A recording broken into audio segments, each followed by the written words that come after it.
One sec, guys. I think we're having tech issues.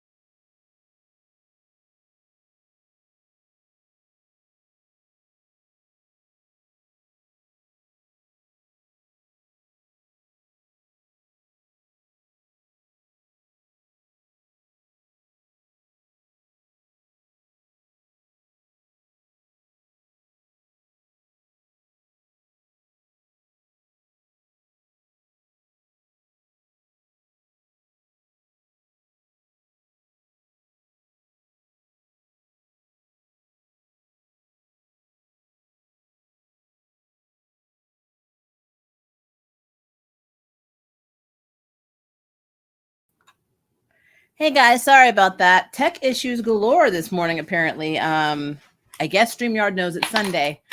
Welcome to Approach the Nerd. It is your girl, Maria Park, and we are here to review RWBY Ice Queendom, episode 9. Spoiler review.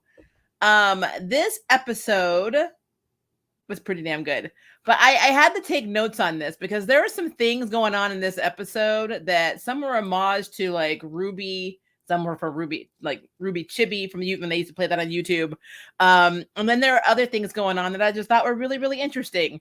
So let's just kind of break down some stuff in this episode. So first off, the episode opens up with the infamous "I'm going to be the best team leader ever" coffee scene between Weiss and RWBY, where she's basically handing her the coffee and saying, "Oh, by the way, I've always wanted to have bunk beds." It's always been a notable scene between the two, because even though Weiss still hadn't 100% accepted RWBY, and she was really doing it because she was challenged, she wasn't made leader in the OG series, but she wanted, I can't be the best leader, I can be the best teammate ever.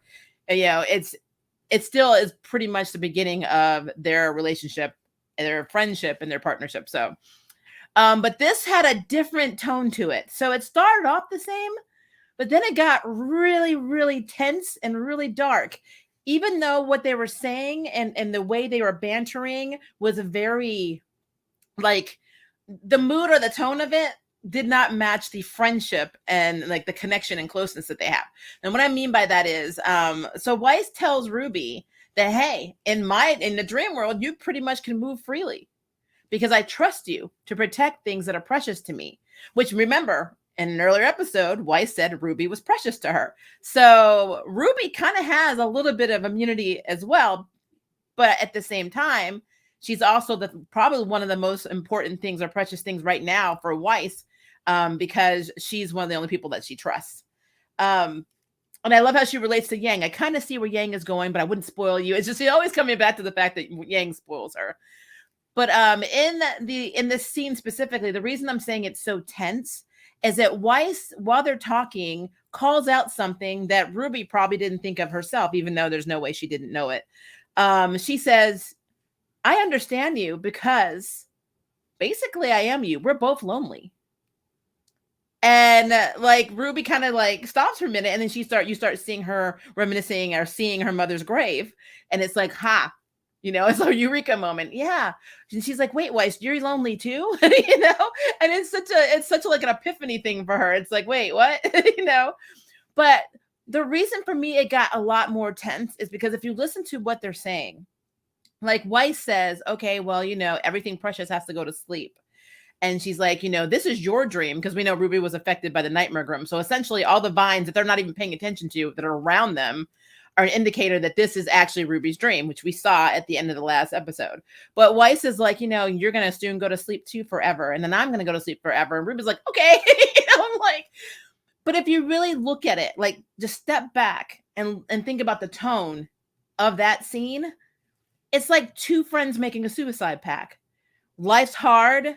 We're lonely. We're sad. We're just going to end it. That's literally what that was like. It was really hard to watch that scene for me. And then you have Weiss walking away. And if you are a White Rose shipper, you probably love this episode because there's one part in this scene where RWBY is like, Weiss is leaving and she's like, "Oh, you're going to sleep. Are we not going to sleep together?" And I'm like, I can see it. I can see the memes. And then there's another part in the episode, which I'm just going to mention because it doesn't really mean a lot. When Ruby and Weiss are fighting, you see a white rose on the back of Ruby's jacket. So now, it was not lost on me that was there. So, okay, so basically, after we got that, they kind of flash back and forth. So we see Shion that's with Ozpin and everyone, and they're looking at Ruby, and Shion can't reach Ruby. And Ruby is out of coins at this point. And I think she used her last coin to let Shion either know she was okay or it just faded. I don't know. I got to go back and watch the episode again. But Shion is telling Ozpin, I'm having trouble reaching them. My aura is not depleted yet, but I can't get through to her, which means a nightmare has affected her. So essentially Ruby is asleep, and we know we kind of flash over to John and Pyrrha and little Weisses, and John is desperately trying to wake up Ruby, and it's not working. And so he comes up with this brilliant plan to use the sword that's embedded from the ceiling, or basically the top of the train. He lifts Ruby up and then sticks her hand under it, and then it kind of I guess repels, or I don't know if it cured her or if it just ran it away. I don't know if the nightmare seed is still in her or not. But from where it looks like it left her body and she was able to wake up. And then she comes up with this idea. She wants to go back and get Weiss. She wants Weiss to understand that she needs to wake up and that she wants to wake up. And John's like, are you crazy? Negative Weiss is there. All these robots around. What is wrong with you? If we do that, we're going to die. And that's John. But Ruby's like, I know this may be selfish, but I want to do this. And, he's like, are you going to take Pyrrha and these girls? And she's like, yeah, they need to fight. And he's like, well, what if they rampage? And she's like, well, last time I told them to fight for freedom. So this time I'm telling them to fight for Weiss. And I was like, what? Something I thought was interesting is Weiss has been aiding them, and we all know this all along. I mean, look at the train. The train is filled with dust. I'm like, it is dust. I mean, they have every weapon they could possibly need. If Weiss was 100% trying to stop them, they would have no weapons, they would have no mobilization, and they would instantly be rejected from her dream world. And it's just like how Weiss went and saw Ruby in her dream. Even though, the same nightmare Grimm affected her, she let her know that this is her dream. So yeah, that entire thing is just crazy to me. I love, though, in this episode that we got another rendition of Mirror Mirror, and it was sung in English again. I'm pretty sure by Weiss's Japanese voice actress. I loved it. I absolutely loved it. It was very haunting. And what's really interesting is she's looking in the mirror while she's singing it. And then you see a version of her, of the old Weiss, looking back at her, and she's holding her hand out, and, she basically absorbs it, and she's absorbing all the chibi, little young versions of herself, which I'm sure represent her childhood. So her childhood and the person that she is supposed to be right now, that's changing, all of that is being absorbed into her. And she is accepting the fact that she's going to die. And it's like watching a suicide movie. It's so hard. And yeah, I did not like that. And all intents and purposes, technically, she did go to sleep. The Nightmare Grimm pulled her in, and it looked like she was dead. Like she was in a coffin. And of course, when Ruby comes barreling in on the train, and these tracks are forming, because that was another thing John was worried about. He's like, there are no tracks. How are we going to get there? And she's like, well, we didn't have tracks before, but Weiss just lets me go. She told me I can move freely. As long as I'm here, this train should go. And it does, until negative Weiss shows up. But yeah, that whole scene, Weiss was pretty much dead. I think if they had left her that way for a few more minutes, there would have been no saving her, and they probably would have died in her dream. So it's a good thing Ruby came up with that plan and didn't listen to John. And speaking of not listening, Yang was in her feelings. So Yang and Blake are basically back at that really dark, kind of haunting looking house that Blake said was her prison. Well, it turns out it's actually more think of it as a storage unit for all the stuff Weiss has suppressed and doesn't want to think about. So we got white fang doors. We got all kinds of stuff. All things Weiss has either delusioned herself about, or things she doesn't want to talk about, or things she doesn't want to think about, because they're too hard. And they see these hybrid white fang grim looking creatures running around. And of course Yang's like, hey, we need to go fight. And Blake's like, hold up. We need to use this thing called critical thinking skills. Something you don't have because you should want to go punch things. So I thought that was really funny how, future Bumblebee is already arguing like a married couple. And like, I love how Blake basically thinks that she is pretty much, if like Weiss is yin, then technically Blake is yang, so yin and yang, but they have so much in common in terms of what they fear, or basically are the things they've had to do what they've done. Like for Blake, she had to tell herself that the entire Sneak, company and everybody associated with it were evil. And that was how she was able to fight for freedom, or better yet, that was how she was accepting the fact that the white, Fang was killing people. And Weiss is the complete opposite, but it's the same in a way. She had to make all of the white Fang essentially grim, so that when, all this was happening, she had a reason to have this hatred towards this group. So, I mean, I love that Blake seems to be the one that relates the most. And I don't know, I just feel like that's something that I've always felt that way. I've always felt that way in the original series too, that they had the most in common. And that they've just really had sat down in the beginning and just really talked to each other after they got all the animosity and stuff out of the way. They would see they were actually essentially very, very similar. But yeah, so Blake is looking around and she's like, we need to come up with a plan. And she does come up with a plan, but I'll get to that in a second. There's another Easter egg. So they show like a lot of like books on shelves, and they focus on one called The Man with Two Souls. And if you've seen RWBY Chibi, that is one of the books that Chibi Blake was reading. She has like volumes 1, I think, and 2. I don't think there were 3 volumes. I think there were 2 volumes. And I just thought that was really interesting that they're throwing in all of these like little Easter eggs, even from like stuff they probably will never do when they continue this. And I'm sure they're going to continue this as a full anime. So yeah, I love seeing The Man with Two Souls like on the shelf. I just love the fact that they throw these little nuggets to us, and for people who have seen the series, it's like, oh, I know what that is. So I thought that was really cool. And then also Yang called John a coward. I don't know if anybody caught this. So John, first off, let's jump back to Xion first. So Xion basically made she asked a question. She's like, what is, John's aura? Because John's aura was like really revving up. And of course, his teammates are all like, well, we don't really know. And Nora's like, yeah, I'm surprised he's been fighting this long without a semblance, and so they don't know what it is. And then Ozpin's like, oh, well, in the heat of battle, basically, is when your true power appears, blah, blah, blah. And I was like, holy shit.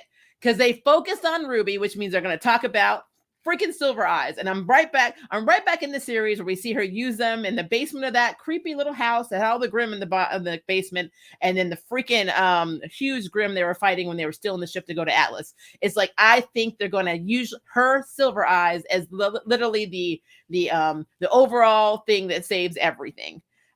Which is true. If she uses her Silver Eyes on the Nightmare Grimm, the whole thing is over. Like, it's all over. I don't even know if she has to be that close in contact.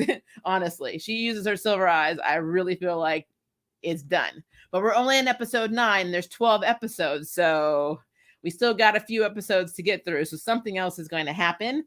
But yeah, the way Ozpin kind of alluded to that, he's just murky. So I was like, yeah, they're building up to that.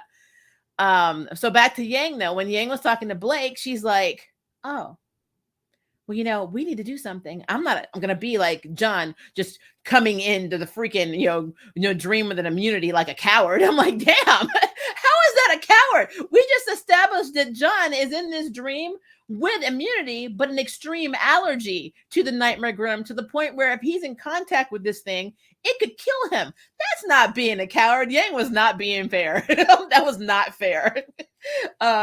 And then she's like, well, I guess we all should go get immunity. I'm like, what is wrong, Yang? I mean, Yang's hair is on point, and I think she's feeling herself, because I love what they've done to her hair in this version. And I don't know why. Whenever I watched the OG RWBY, it always seemed like the bottom of her hair was not attached to the top of her hair sometimes, so it would flow. It's like, it was such a weird animation. So I really love how flowy and beautiful her hair is in this. It's really wavy. I love it. And I feel like she loves it too. and that's why she's doing this. I'm like, she's just like in it, she's feeling herself. But yeah, I don't know. I did not like I generally like Yang a lot, even her teasing, but I did not like her a lot in that scene. I'm not saying it was out of character. I'm just saying that I didn't like it. um but after, Blake calmed her down, she came up with a plan. And this is probably the coolest thing. So when Ruby and John, and of course, Pyrrha and the girls, they're all using Weiss's sword, little chibi versions of the sword, to use and using the dust, the unlimited supply of dust on the train to fight off, all of the robots that have now appeared. And Ruby is taking on Negative Weiss. And for a while, it seemed to be working. Like, well, when I say a while, she was she was lasting a little bit longer than she did last time they fought each other. And unfortunately, though, Negative Weiss overpowers her, of course, because we're only on episode 9. And right when she's like, "This is the end," and when she says "this is the end," what she's really saying is, "I'm putting your butt to sleep. You're going to sleep." The sky opens up in like this pink aura. Now, I'm going to tell you guys, when I saw this, I was like, "Are they adding other characters from RWBY?" Because basically, White Fang Grim hybrids dropped down and started attacking all the robots. And then it looked like Yang's mama, Raven, jumped down from the sky. And if you think about it, her semblance is making portals that are similar in color. So I thought Raven showed up. It's Blake, obviously. And she looks like she's wearing, she's got 2 weapons, and she's definitely wearing a mask that kind of also makes me think of Adam a little bit. I was kind of hoping they would throw like a lot of people, Afanis into the mix. So we had like, maybe she was in camouflage, like, Ilya. But yeah, all intents and purposes, though, it literally looked like Raven just dropped down and starts attacking Weiss and saying, "I'm going to show you who's really, basically who's really the most badass, who's really, worth the most between humans and Faunus or whatever, and the White Fang." And she's doing this to distract Negative Weiss to give Yang and Ruby a chance to get to the Nightmare Grim, because Yang comes busting through the train with Jun and the girls on her bike. So this is all, of course, Blake's plan. And it's brilliant because Blake comes up with some really damn good plans, and they really should listen to her more. Honestly, I love Ruby and I love that she's leader, but if she couldn't be leader, I would have loved to see what Blake would have done as team leader. I don't know. I guess it would be Team RWBY or whatever, but I think a RWBY. But yeah, I really love that scene. And it kind of ended on that note.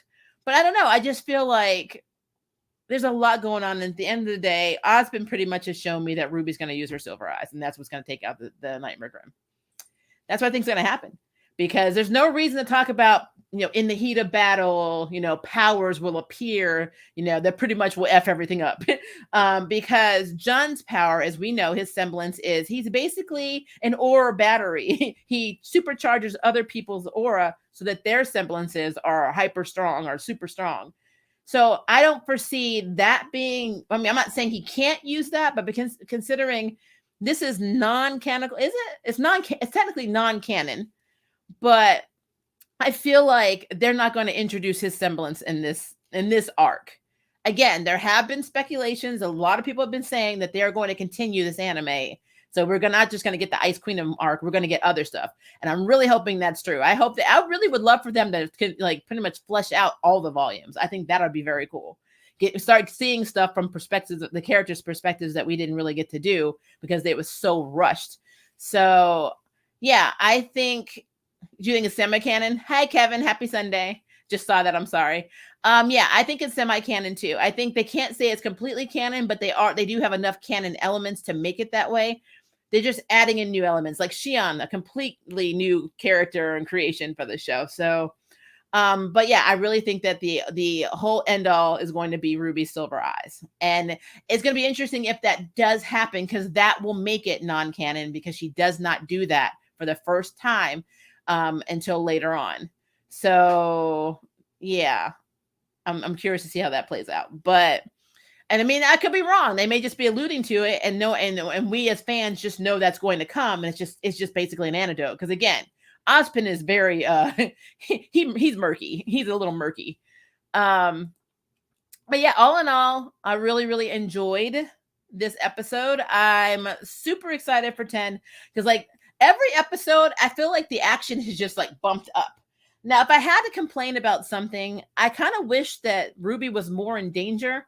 And what I mean by that, if you look at episode 8 at the end, it was terrifying. This looks like a scene from the movie It. All those vines, and she's seeing all these people, and then she starts seeing people from the dream, and everyone's like, and she's like freaking out. But when it opens, she's like asleep in her PJs, and Weiss is giving her coffee. And I'm like, I really wish they had fleshed that out. And then also, I feel like if she did get cured, I'm not saying she's cured, but I mean, for most part, the nightmare Grimm is repelled, because when Jen put her hand to that sword, it repelled, the nightmare Grimm, which is interesting because if you remember, I'm calling him Titan, Jock, he took the sword and threw it. He pulled it out of the train and dumped it down, allowing the vines to get to the girls. And I'm like, why was he able to touch that if he's a concoction of the nightmare Grimm? I'm really question mark. But I don't know. I really feel like they could have stretched out the danger of Ruby, if that makes sense, instead of her basically being infected for like 10 minutes. That's what it feels like. I was infected for 10 minutes, but it's good now. Because when she was infected, going back to that first scene in this episode, I'm telling you, it reminded me of two friends who were lonely and were basically doing a suicide pact. And they were both accepting death. They're like, Weiss is like, we're going to go to sleep forever. And Ruby's like, okay. It's just like, and now Ruby's like super fired up in charge. Like, I'm going to save Weiss. Weiss is going to come home, blah, blah, blah, blah. It is what it is. And then, of course, I mentioned the White Rose. If you were, like I said, if you're a White Rose fan, you're going to be eating all of this up, because there was an effing White Rose on the back of Ruby's jacket. Like she was marked. And then of course Ruby's like, we're not sleeping together. I'm like, I'm telling you, Twitter's gonna break today. The internet's gonna go crazy. Everyone's gonna make memes on this moment. So I don't know. I thought that was very funny. But yeah, like I said, all in all, very, very good episode. I do have one more question that's not about the episode. It's more about what's happening with the series. Now, I know that if I remember correctly, I'm not 100% on this. Billy Comets, the voice actor who died from colon cancer recently, June 9th. Actually, he died the day before my dad died. He was supposed to play Roman. And so they're saying that the reason that the dub version of this is not out yet is because I guess they have to replace Roman. Which, again, I could be very sensitive to that. That's fine. I don't know why they wait so long to announce stuff, though. You know what I mean? It's like, because the first initial statement said something like, turns out simulcasting is hard. So I was thinking, oh, they just didn't have maybe they didn't have the staff. Maybe they couldn't get everybody's, schedules going. Maybe some people are remote, because I'm pretty sure Blake's actress lives in LA now. Don't quote me on that. So as a voice actor, we've been doing a lot of things remotely, like auditions, everything are done remotely now. So I kept wondering if that was the hang up, if it was the schedule, but they were saying it's because of Billy's death. So it makes me wonder if we're actually going to get a dub. Volume 9 was pushed to 2023. So I'm not really sure what's going on in the Rooster Teeth camp. To be fair, I was also very concerned because I had a subscription to both. I have one to Crunchyroll still, but I had one for Crunchyroll and for Rooster Teeth. And even though RWBY is their own product, or, it's their property, basically, it struck me as odd that Crunchyroll would put it up at like 9 or 10 in the morning. And then the premiere episode, I think it was like 2 or 3 or maybe 4 in the afternoon, Rooster Teeth popped it up. And I'm like, that is very odd. So it makes me wonder what is actually happening behind the scenes. So that's my question. When are we getting the dub for this? Because again, volume 9's pushed to next year. What are they doing? And I know that they announced a bunch of cool projects. We've got like a whole, I think it's a movie with RWBY and Justice League. So I know all that stuff's happening. We've got all these little side projects. We have the video game coming out. But I'm just curious what's happening. Are things expanding too fast for the amount of staff that they have? I don't know. So that was my other thing. It is a thing, I guess. It sounds like Crunchyroll was a better deal. It was, actually. It really was. Or should I say is. I have that and High Dive. Those are my two anime sources. And I only have High Dive because on I think it was on last year during Black Friday. I spent $27 for a year license that expires in November of this year. So much cheaper. But yeah, that is my review on RWBY Ice Queendom episode 9. So I would love to know what you think. Make sure to put it in the comments if you're seeing this at a later date and have not had a chance to ask all of the questions. Again, happy Sunday, Kevin, Amelia, if you're still in here, happy Sunday to you, or Monday, depending on where you are. I'm sorry I had to do an impromptu stream. I just have a lot of stuff to do today. I'm about to head out right now for a very long day. No rest for the weary, I guess. But I will be back this week. I have a few more videos and live streams coming out, so be on the lookout. And as always, guys, if it is day for you, have a very good day. If it is evening for you, have a very good evening. And I will see you in the next video and stream. Bye, guys.